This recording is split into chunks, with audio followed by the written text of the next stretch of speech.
So let me tell you, as we get more specific here, Stray Cat Studio is my primary business. We're down at the lower end of town. Am I pointing the right way? Down near McMahon, Harley-Davidson, thank you. And we've been there for 7 years now, if you can believe it. And we started in July of 2013 on a sweltering hot day and had almost no products and maybe had a couple potter's wheels, and we had no idea what we were doing, but we just kept growing and growing and growing. And now we've put, I think, more than 800 people through our pottery classes, lessons, small projects, and sold hundreds of thousands of dollars to put in the hands of artists, not in our pockets. So it's been a really exciting project. For those of you who don't know, it is a real clay studio. We're not the paint your own pottery. We really work with clay. We do sculpture, wheel throwing, and slab building, which is like pizza dough, if you can picture. And so we work with real clay on that side, and then we have a handmade market on the other side where we sell the work of over 100 local artisans.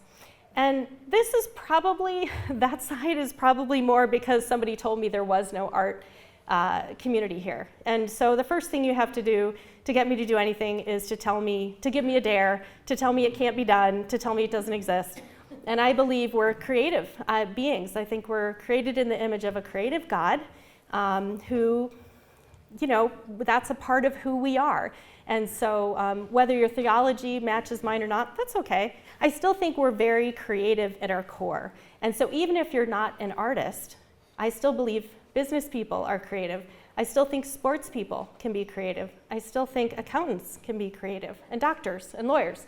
And so it was really important to begin to not only pull out the visual representations of that, but to also say, look, creativity is alive and well in Beaver County. So here's just a couple of pictures of some of the things we do. I actually had a really hard time picturing. Yes? I would just like to vouch for your artists, one of whom made me a beautiful likeness of my cat for me to put his ashes in. Nice. She did a great job. Well, thank you. Thank you. That's. You can get nice custom made things well, thank from you. the artists at Renee's studio. Well, thank you. Thank you for that unpaid advertising. Yeah, we do a lot of custom orders when people have special things they need. So, and I will answer a lot of questions too. So I'll have some time at the end too. So if you feel like you want to ask questions, feel free, and we'll wait till the end and we'll put those all together if we could. Yeah, so anyway, I had a hard time picking the photos because there is so much that happens at Stray Cat Studio.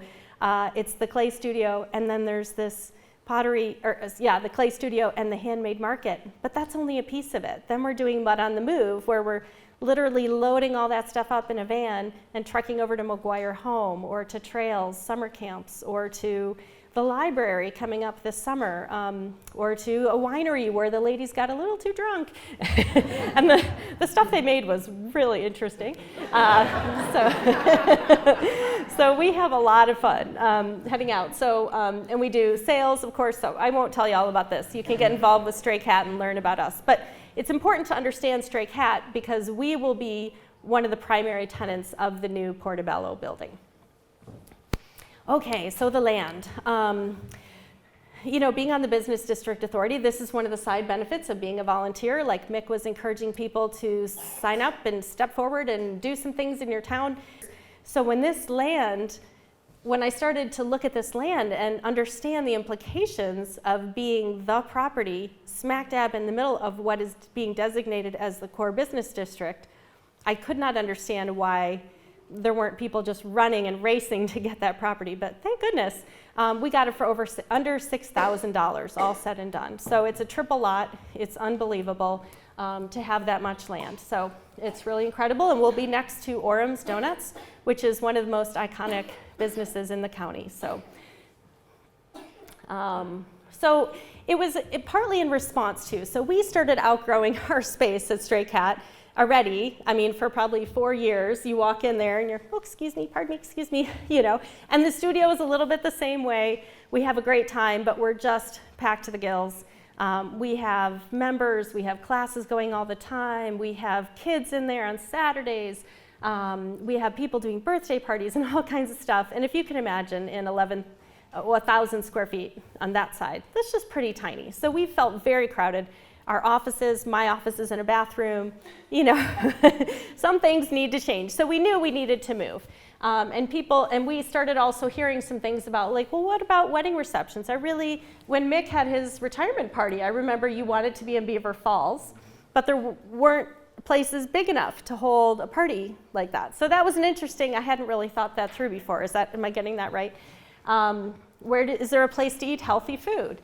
I'd like to hold a meeting. What's the best place? Well, the library's full. You know, if the library's one room is already taken, where do the teens in town hang out? I wish there was something to do.